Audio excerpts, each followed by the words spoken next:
Assalamualaikum warahmatullahi wabarakatuh. Bismillahirrahmanirrahim. Wa syukurillah nikmatillah la haula wala quwata illa billah amma ba'd. Anak-anak sekalian, hari ini kita berjumpa lagi tentang Al-Qur'an dan hadis sebagai pedoman hidup. Anak-anak sekalian, Al-Qur'an adalah wahyu Allah yang diturunkan kepada Nabi Muhammad SAW melalui malaikat Jibril, dan barang siapa yang membacanya dianggap ibadah. Al-Quran dan hadis merupakan sumber ajaran Islam sekaligus pedoman hidup setiap muslim dalam hasanah keislaman. Al-Quran lazim disebut sebagai sumber utama dan hadis sebagai sumber kedua ajaran Islam. Sebagai pedoman hidup umat Islam, antara Al-Quran dan hadis tidak dapat dipisahkan anak-anak, karena Al-Quran sebagai sumber utama yang dijelaskan oleh Al-Hadis. Anak-anak sekalian, Allah Subhanahu wa taala berfirman, "Inna hadzal Qur'an yahdi allati hiya aqwamu wa yubashshirul mu'minina alladziina ya'lamuna sholihati anna lahum ajrun karim." Sesungguhnya Al-Quran ini memberi petunjuk ke jalan yang paling lurus dan memberi kabar gembira kepada orang-orang mukmin yang mengerjakan kebajikan, bahwa bagi mereka ada pahala yang sangat besar. Anak-anak sekalian, Al-Quran merupakan kalam Allah, sehingga tidak benar jika Al-Quran adalah karangan manusia. Keabsahan dan kebenaran Al-Quran terjaga hingga saat ini. Allah Subhanahu wa taala menjamin terpeliharanya Al-Quran. Sebagaimana firman Allah dalam surat Al-Hijr ayat 9, A'udzubillahi minasyaitonirrajim. Bismillahirrahmanirrahim. Inna nahnu nazzalna dzikra wa inna lahu lahafidun. Artinya, sesungguhnya kamilah yang menurunkan Al-Quran dan pasti kami pula yang memeliharanya. Anak-anak sekalian yang aku cintai, Al-Quran itu ada beberapa nama-nama, ya. Ada beberapa nama-nama lain Al-Quran. Di antaranya Alkitab, yang artinya atau yang tertulis, kitab yang tertulis. Yang kedua ada Al-Huda, artinya petunjuk. Jadi Al-Quran sebagai petunjuk bagi umat manusia. Yang ketiga Al-Furqan. Al-Furqan ini artinya pembeda. Apa maksudnya? Pembeda bainal haq wal batil, pembeda antara yang benar dan yang tidak benar atau yang salah. Yang keempat Ar-Rahman, Ar-Rahmah atau rahmat, rahmat bagi seluruh alam. Yang kelima ada Ar-Ruh, yang keenam ada Asy-Syifa atau sebagai obat. Asy-Syifa itu obat. Obat apa? Obat jiwa. Siapa yang tidak tentram, siapa yang gundah, siapa yang tidak tenang hatinya, maka dengan membaca Al-Quran adalah sebagai obat atau Asy-Syifa. Selanjutnya Al-Haq, yakni kebenaran, ya. Al-Quran adalah kebenaran. 8 Al-Mau'izah, ya. Al-Mau'izah adalah nasihat, dan Al-Bayan yakni penerang. Juga ada Az-Zikru, yakni pemberi peringatan. Ada nama lain An-Nur, yakni cahaya, yakni cahaya hidup bagi seluruh umat, bagi seluruh alam. Juga Al-Burhan. Al-Burhan ini artinya bukti kebenaran. Juga ada Al-Busyra, yakni berita gembira. Apa maksudnya berita gembira? Al-Quran membawa berita gembira kepada orang-orang yang beriman. Al-Quran membawa berita gembira kepada orang-orang yang selalu berbuat baik. Apa gembiranya? Akan mendapatkan ketenangan, akan mendapatkan jannah, akan mendapatkan pahala-pahala yang baik bagi siapa yang mau mengerjakan kebenaran dan membacanya.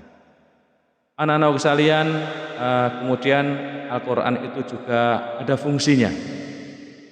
Apa fungsi Al-Quran? Al-Quran memiliki isi kandungan yang lengkap tentang kebenaran ilmu, pengetahuan, dan segala peristiwa yang terjadi sebelumnya.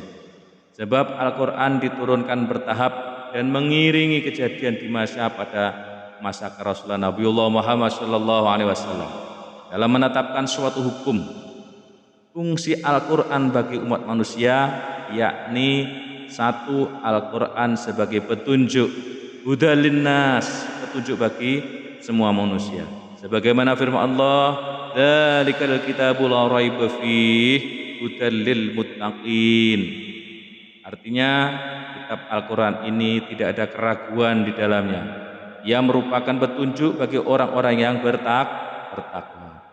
Yang kedua, sebagai rahmat bagi seluruh umat manusia, sebagai bentuk kasih sayang Allah Subhanahu wa taala. Wa rahmatan lil muhsinin, sebagai petunjuk dan rahmat bagi orang-orang yang berbuat kebaikan. Yang ketiga, anak-anak, fungsi Al-Quran sebagai pembeda, Al-Furqan, bainal haq wal batil, antara yang baik dan yang buruk. Allah Subhanahu wa taala berfirman, Bismillahirrahmanirrahim, Syahrul Ramadan alladzi unzila fihil Qur'an hudal linnas wa bayyinati minal huda wal furqan. Artinya, bulan Ramadan adalah bulan yang di dalamnya diturunkan Al-Quran sebagai petunjuk bagi manusia dan penjelasan-penjelasan mengenai petunjuk itu serta pembeda antara hak yang batil. Anak-anak sekalian yang dicintai, kemudian kedudukan Al-Quran sebagai sumber hukum. Al-Quran menempati kedudukan yang paling tinggi sebagai sumber hukum Islam. Karena Al-Quran merupakan firman Allah Subhanahu wa taala. Al-Quran menjadi sumber rujukan dan dasar pertama dan utama dalam hukum Islam. Sebagai sumber dari segala sumber hukum, Al-Quran, kandungan hukum dalam Al-Quran dikelompokkan menjadi 3 bagian, yakni sebagai berikut. Sebagai akidah atau keimanan. Yang pertama, akidah atau keimanan. Akidah atau keimanan yaitu keyakinan kuat di dalam hati yang terangkum dalam rukun iman, yaitu iman kepada Allah, iman kepada malaikat, iman kepada kitab-kitab Allah, iman kepada rasul-rasul Allah, iman kepada hari akhir, serta iman kepada qada dan qadar. Akidah atau keimanan adalah fondasi dasar yang harus dimiliki setiap mukmin. Dikatakan mukmin apabila mengimani ke-6 rukun iman seutuhnya. Artinya bukan hanya meyakini, tapi juga menunjukkan perilaku iman dalam kehidupan sehari-hari. Keimanan tersebut harus dilaksanakan secara beriringan. Orang yang tidak beriman disebut orang yang ingkar. Allah Subhanahu wa taala berfirman, A'udzubillahi minasyaitonirrajim. Ya ayyuhalladzina amanu billahi wa rusulihi wal kitabil ladzi nazzala ala rusuli wal kitabil ladzi anzala min qabl wa may yakfur billahi wa malaikatihi wa kutubihi wa rusulihi wa yaumil akhir faqad dhalalan ba'ida. Wahai orang yang beriman, tetaplah beriman kepada Allah, rasul-rasulnya, kitabnya yang diturunkan kepada rasulnya, dan kitab yang dia turunkan sebelumnya. Siapa yang kufur kepada Allah, para malaikat, kitab-kitabnya, para rasulnya, dan hari akhir, sungguh dia telah tersesat dengan yang sangat jauh. Anak-anak sekalian, yang kedua, kedudukan Al-Quran sebagai hukum Islam, yakni syariah atau ibadah. Hukum syariah atau ibadah berisi pedoman bagi tata cara beribadah kepada Allah, seperti tata cara melaksanakan sholat, puasa, zakat, haji, dan bentuk-bentuk ibadah lainnya. Hukum syariah juga mengatur tata cara berinteraksi dengan sesama secara baik, seperti hukum dalam jual beli, mawaris, munakahat, hukum pidana, serta hukum-hukum yang lainnya. Anak-anak yang ketiga, akhlak atau budi pekerti. Al-Quran menjadi petunjuk jalan bagi manusia dalam berakhlak, baik secara lisan maupun perbuatan. Al-Quran menuntun manusia memiliki akhlak yang baik, bukan hanya kepada Allah, tetapi kepada sesama manusia dan alam sekitar. Allah Subhanahu wa taala berfirman, Bismillahirrahmanirrahim. Ya ayyuhalladzina amanu la ta'kulu amwalakum bainakum bil batil illa an takunu tijaratan antaradim minkum wala taqtulu anfusahum innallaha kana bikum rahima. Artinya, wahai orang-orang beriman, janganlah kamu makan harta sesamamu dengan cara yang batil. Batil itu tidak benar, kecuali berupa perniagaan atas dasar suka sama suka di antara kamu. Janganlah kamu membunuh dirimu, sungguhnya Allah adalah Maha Penyayang kepadamu. Anak-anak sekalian, selanjutnya akhlak terhadap Al-Quran sebagai sumber hukum Islam. Setiap mukmin berkewajiban untuk mempelajari isi Al-Quran dengan cara satu, membaca. Al-Quran dibaca. Membaca Al-Quran menjadi kewajiban bagi setiap muslim. Allah Subhanahu wa taala memuliakan orang-orang yang gemar membaca Al-Quran dengan tartil. Jadi Al-Quran dibaca ya. Kedua, merenungi, memahami dan mendalami makna kandungan Al-Quran. Mempelajari Al-Quran bukan sekedar membaca, tetapi dengan merenungi, memahami dan mendalami makna dari setiap ayat-ayat Al-Quran yang dibaca. Biar apa? Biar mengerti. Yang ketiga, mengambil nasihat dan mengamalkannya. Hasil dalam Al-Quran, dalam mempelajari Al-Quran adalah seorang dapat mengambil manfaat dan mengamalkan dalam kehidupan sehari-hari. Jadi dibaca, kemudian merenungi, memahami, mendalami maknanya, setelah itu mengambil nasihat dan mengamalkannya dalam kehidupan sehari-hari. Allah berfirman, Kitabun anzalnahu ilaika mubarakan yudabbaru ayatihi waliyatadzakara ulul albab. Al-Quran ini adalah kitab yang kami turunkan kepada Nabi Muhammad yang penuh dengan berkah, supaya mereka menghayati ayat-ayatnya dan orang-orang yang berakal sehat mendapat pelajaran. Anak-anak sekalian, begitu tentang Al-Quran. Selanjutnya tentang hadis. Ya. Hadis adalah apa? Sumber hukum Islam kedua setelah Al-Quran. Menurut bahasa, hadis artinya perkataan atau ucapan. Hadis adalah segala perkataan, perbuatan, dan ketetapan yang berasal dari Nabi Muhammad SAW sebagai sumber hukum yang kedua. Menjadi sandaran jika suatu perkara tidak dapat di dalam Al-Quran.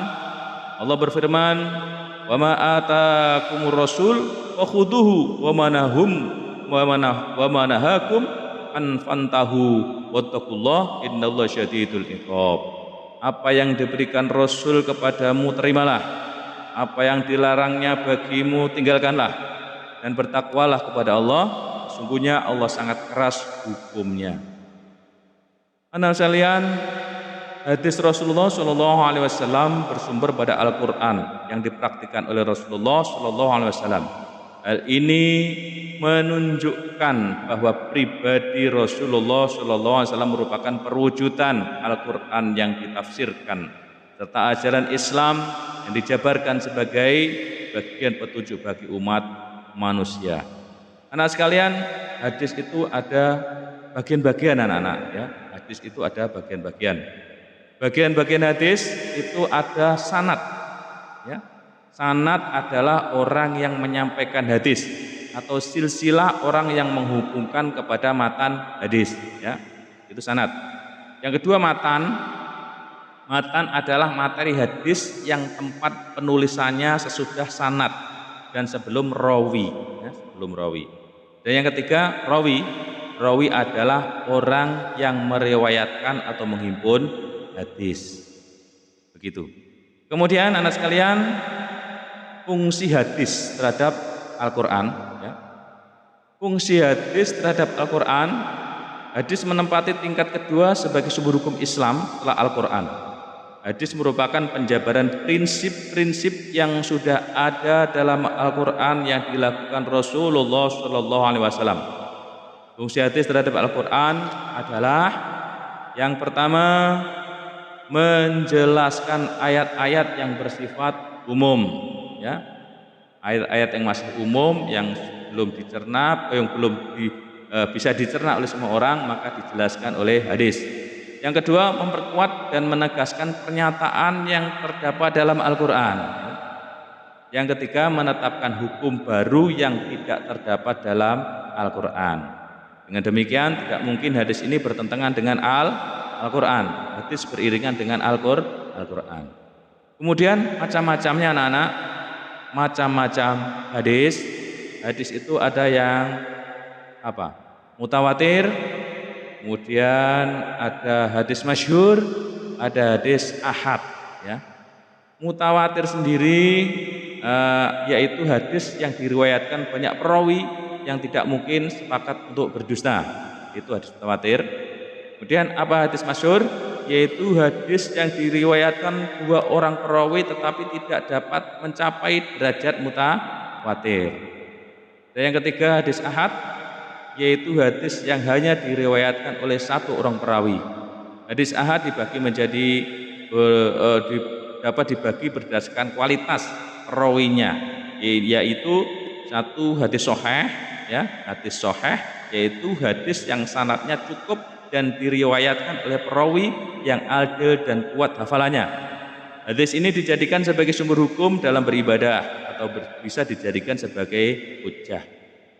Yang kedua, hadis ahad termasuk hadis hasan, yaitu hadis yang diriwayatkan oleh perawi yang adil akan tetapi kurang kuat hafalannya, akan tetapi sanadnya bersambung. Hadis ini dapat dijadikan sebagai landasan mengerjakan amal ibadah. Selanjutnya termasuk hadis ahad yakni hadis dhaif, yaitu hadis yang tidak memenuhi kualitas sebagai hadis sahih dan hadis hasan. Hadis dhaif tidak dapat dijadikan landasan sebagai hujjah, hanya dapat dijadikan sebagai motivasi dalam beribadah. Yang terakhir, hadis maudhu' adalah hadis yang tidak bersumber dari Rasulullah. Hadis maudhu' juga disebut hadis palsu yang bertolak dan tidak dapat dijadikan landasan. Anak-anak sekalian, sumber hukum yang ketiga yakni ijtihad. Ya. Ijtihad, sumber hukum ketiga setelah Al-Quran dan hadis adalah ijtihad. Ijtihad berasal dari kata ijtihada, dari kata kerja jihada yang berarti berusaha bersungguh-sungguh. Ijtihad dilakukan untuk menetapkan suatu hukum yang tidak secara jelas ditetapkan dalam Al-Quran dan hadis. Akan tetapi ijtihad tidak boleh bertentangan dengan isi kandungan Al-Quran dan hadis. Jadi jika suatu hukum tidak ditemukan jawaban secara jelas dalam Al-Quran maupun hadis, dapat mengambil hasil ijtihad yang dilakukan mujtahid. Seorang yang beristihad dengan ilmu dan ijtihadnya benar maka akan mendapatkan 2 pahala. Tapi jika ijtihadnya salah maka mendapatkan 1 pahala. Ada beberapa metode yang digunakan dalam beristihad, yakni sebagai berikut. Ijma', ya. Ijma' adalah kesepakatan mujtahid dalam menetapkan hukum agama sesuai dengan Al-Quran dan hadis dari suatu peristiwa.